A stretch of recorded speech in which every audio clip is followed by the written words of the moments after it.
Halo, selamat datang di channel Ruang Taktik. Di video kali ini, kita akan analisis bagaimana style of play atau gaya bermain dan peran Bruno Fernandes di bawah asuhan Erik ten Hag. Sejak kedatangannya di pertengahan musim 2019-2020, Bruno langsung menjadi pemain kunci di lini tengah MU. Meskipun The Red Devils sudah beberapa kali berganti pelatih, pemain berusia 28 tahun ini tetap menjadi andalan, termasuk di era Ten Hag musim ini. Meskipun di musim-musim sebelumnya performanya sempat menurun, sekarang ia memegang peranan penting dalam skema taktikal yang Ten Hag terapkan, terutama di fase chance creation sebagai playmaker. Bruno menjadi outfield player atau pemain selain kiper dengan penampilan terbanyak. Total, ia sudah tampil sebanyak 52 laga dengan 4.544 menit bermain. Sejauh musim ini berjalan, Bruno sudah mencatatkan 11 gol dan 14 assist. Musim ini, Bruno juga berhasil persembahkan trofi pertamanya bagi MU setelah menjuarai Carabao Cup dan baru-baru ini turut andil mengantarkan MU mencapai final FA Cup. Nah, penasaran dengan analisis pemain ini dari segi taktikal? Let's go, kita bahas sama-sama. Secara umum, Bruno berperan sebagai playmaker atau pengatur serangan di sistem taktik Ten Hag. Ia memang sering dimainkan pada posisi aslinya sebagai nomor 10 atau gelandang serang di belakang striker. Namun di beberapa pertandingan, Ten Hag menggeser Bruno ke posisi sayap kanan. Beberapa waktu lalu saat gelandang MU Christian Eriksen cedera, Ten Hag memindahkan Bruno ke area yang lebih dalam mengisi posisi Eriksen guna membantu fase build up MU yang cukup terhambat tanpa Eriksen. Dari hal ini bisa kita lihat Bruno memiliki versatility dan kemampuan adaptasi yang baik ketika pelatih menginstruksikannya untuk bermain di beberapa posisi berbeda.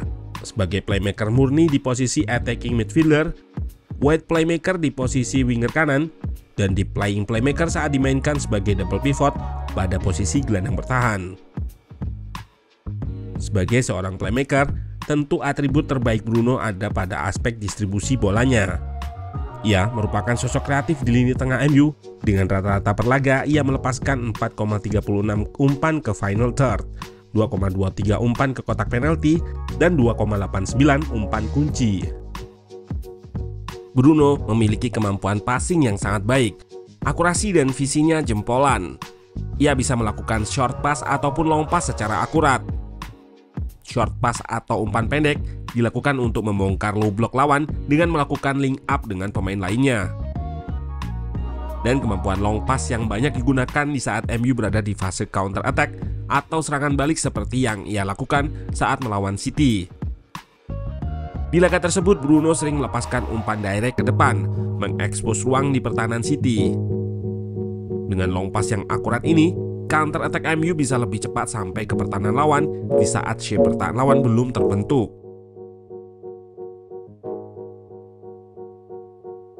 Yang terbaru, Bruno mencatatkan assist dengan proses yang sama di laga versus Spurs.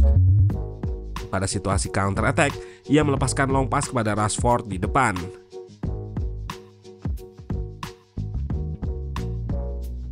Kemampuan kreasi peluang dari Bruno tentu nggak bisa lepas dari visi yang ia miliki. Dengan visinya, Bruno bisa melihat posisi dan pergerakan pemain MU di depan dan melepaskan trupas atau umpan terobosan melewati pertahanan lawan. Selain itu, kelebihan lain dari Bruno adalah ketepatan dan kecepatannya dalam decision making atau menentukan langkah selanjutnya yang akan ia lakukan. Sering terlihat di banyak momen, sepersekian detik setelah menerima umpan, Bruno sudah tahu apa yang akan dirinya lakukan selanjutnya. Hal ini bisa saja ia lakukan karena Bruno sering melakukan scanning untuk memperoleh informasi positioning pemain lainnya, seperti yang terlihat di asisnya versus Leicester ini. Setelah mengontrol bola, Bruno melepaskan trupas kepada Rashford yang berlari ke belakang backline Leicester. Bisa saja ia mengumpan kepada Weghorst yang kosong di depannya. Namun dengan scanning tadi, Bruno bisa menentukan langkah yang lebih tepat. Contoh lainnya yaitu di laga versus Arsenal. Scanning sebelum menerima umpan, Bruno melihat posisi Rashford di depan dan gak lama setelah menerima umpan, dengan cepat ia melepaskan trupas. 7 dari 14 assist Bruno musim ini merupakan assist kepada Rashford. Chemistry antara keduanya musim ini terjalin cukup kuat. Bruno seakan-akan sudah paham bagaimana pergerakan dan positioning Rashford sehingga ia bisa melepaskan umpan yang tepat.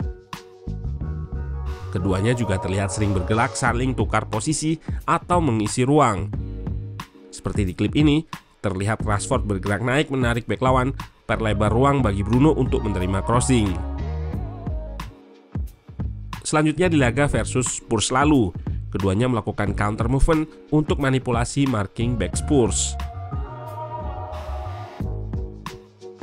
Selain kemampuan playmaking yang sudah dijelaskan sebelumnya, Bruno juga memiliki kelebihan lainnya, yaitu kemampuan dalam membaca ruang kosong di pertahanan lawan dan bergerak untuk mengeksposnya.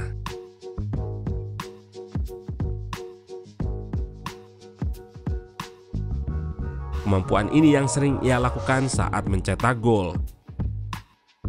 Di sini, role-nya lebih mirip second striker. Contohnya yaitu saat ia cetak gol versus City. Pemain nomor punggung 8 tersebut melihat pergerakan Rashford yang menarik back City, yaitu Akanji. Dan ia langsung bergerak untuk mengekspos ruang antara dua back City di tengah. Juga terlihat kemampuan ini di gol terbarunya melawan Aston Villa. Sebagai pemain yang lebih dominan dengan atribut menyerang, kemampuan defensif Bruno sebenarnya juga nggak buruk-buruk amat. Ia cukup sering melakukan pressing, track back, dan tackle. Terlihat di sini, statistik defensif Bruno cukup baik dibandingkan pemain lain di posisinya. Rata-rata per laga, ia melakukan 1,79 tackle, 0,71 intercept, 1,1 block, dan 1,24 clearance. Selain memegang peranan penting dalam skema taktikal, peran Bruno di atas lapangan semakin vital dengan ban kapten yang diembannya. Ten Hag mempercayakan posisi kapten kepadanya untuk menggantikan Maguire yang musim ini jarang tampil.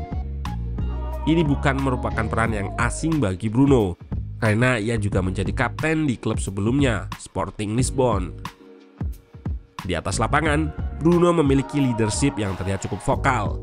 Ia bisa memberikan instruksi kepada pemain lainnya, terutama saat melakukan pressing.